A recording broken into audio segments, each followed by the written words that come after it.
The next step is how to get data. So we've looked at how to get data into different file formats that another program like MATLAB or who knows what else can read. Some sort of if you make flashcards, they have flashcard programs on as apps now, and you can take your data, put it in an Excel spreadsheet, then save it out as one of these formats, and then have your own flashcards, things like that. So, and there's lots of zillions of crazy programs that take data in a very specific format, usually tab delimited, comma separated values, or fixed width. Now, let's talk about getting data to and from Microsoft Word or any other Microsoft product. The same things that we talked about here with Word, we're going to talk about with Word, will apply to PowerPoint. So it's the same ideas, same thing, so I'm not going to repeat PowerPoint. I'm just going to show you Word. So let's get our data. Select up our data. There we go. Come on. Select up our data. Slow computers, slow electrons. There. Go over to my Word document. Where's my Word document? There it is. Paste. Just a simple paste. Control V. Paste. Now, there's something else you can do. Click anywhere in the table. Get your table tools, layout, and you can do this. This will convert it to a text format, comma separated values, paragraph marks, tabs. So now in Word, you can have this going on. Yeah, it doesn't look quite the way I like it. So let's select everything. Now, when you change tabs in Word, you've got to select all the lines. If you only select one line, it'll just change for that one line. So let's move our tabs around. And let's make our tabs a little different. So here, this is tabbing in Word. So now I can put line up my columns a little better, and I can now I'd have to insert a tab and put a whole bunch of tabs in front of the zeros, ones, and all that stuff there. But anyway, you can see how tabs work. Let's go back. Now, I'm not actually fond of tabs because you can do this. You can grab the boundary of a table. Come on. Okay, boundary of that. Come on, boundary of the table. I want to choose the table. There it is. There it is. Table the boundary, stretch it out. Table this boundary, stretch it out. Let's see, what's a nice, yeah, that looks pretty good. And then table here, boundary here, and I cut the pop-ups. That's one thing I kind of hate about modern programming. Now, I've got my, I got my headers kind of spaced nicely, the way I like it. Now, still doesn't look exactly like I want it to look. You can just align things. Center aligned, align like this, your pick, whatever. I like center, to tell you the truth. Okay, so that's working with Word. Let's go, now I want to show you something else about Word. Let's go back to Excel. I have everything, I should have everything copied. It should be in my clipboard. So yes, it's in my clipboard. So now, go to Paste Special. And we can paste it as an Excel worksheet object. Now it looks like Excel. It's going to come in as a table, and it's going to look like Excel, and you can edit it just like Excel. And as soon as it gets done doing its thing. Now this is actually an Excel object inside of Word. Double click it. Okay, double click, come on. You're supposed to open up. Good. Now I've got my Excel object, and the computer's doing its thing, and it's messing around and things like that. Okay.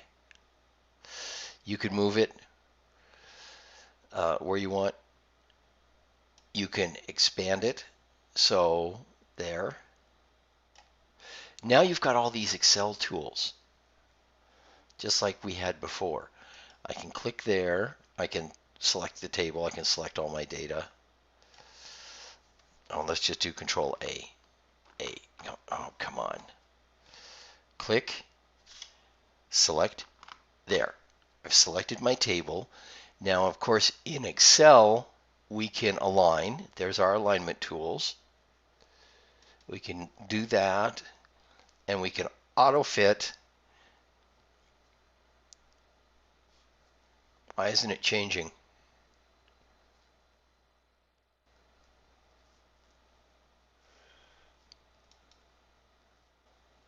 Auto fit column width. There, it's auto fitting the column width. Now, why won't it center? I think I hit the wrong one. This is vertical. It's centered vertically instead of top or bottom. I just hit the wrong icon. This centers it left and right. Left and right centering right here. Okay, just click outside of your Excel document and you go back to Word.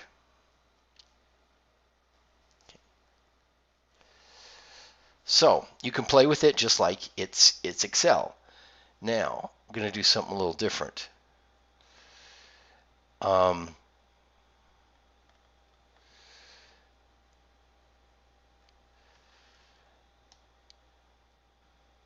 Now we're going to insert a Microsoft Worksheet object, and we're going to link it instead. So I'll keep it in the same Word document so that we can see the difference, and I might shrink the view a little bit. So let's go back to Excel. There we go. Copy all my stuff. If you see the marching ants, by the way, that means you've got it in the clipboard.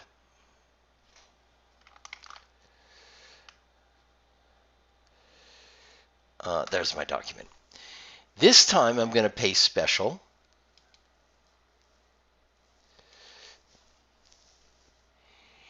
And this time I'm going to paste the link. And you've got lots of format choices. By the way, you can insert it as a picture, stuff like that. You can play with that stuff later. We can't go. There's zillions of stuff. We can't learn everything there is to possibly know. So we got to limit it somewhere. Probably the stuff you use most often. So I'm going to insert it as a link.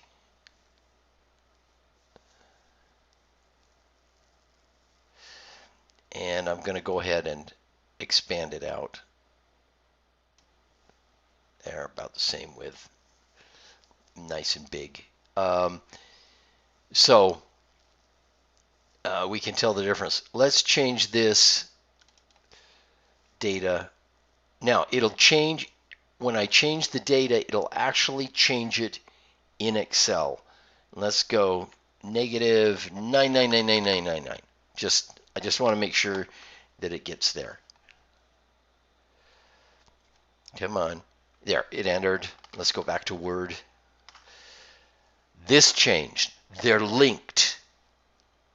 The previous one was not linked. Not linked. And it's hard to select. Not linked. Linked. That's why you might want to link it, so that if you change one document, it automatically ripples through to the next one. That's it for all the Excel teaching and all that stuff. After this, we're going to have an exam. This is all we're going to do for this semester.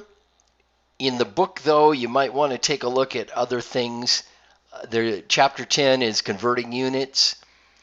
Chapter 11 is solving single equations, and that's a little higher math. Like I said at the very beginning of this set of videos, you can do matrices with Excel, but that's a little harder also. We're going to use MATLAB for that. You can do macros and functions. Chapter 14, economic analysis. And there's a couple other chapters in there that are useful. It's kind of complicated, though. Complicated. Macros and functions, Visual Basic for applications is not easy. So it's real hardcore coding. So that's why we don't dive into that too much. The other chapters are a little difficult too. But converting units and the solver, solving a single equation, a nonlinear equation, and simultaneous equations, you might have some use for. So with that, end of all the Excel lessons for this class, and have a good semester.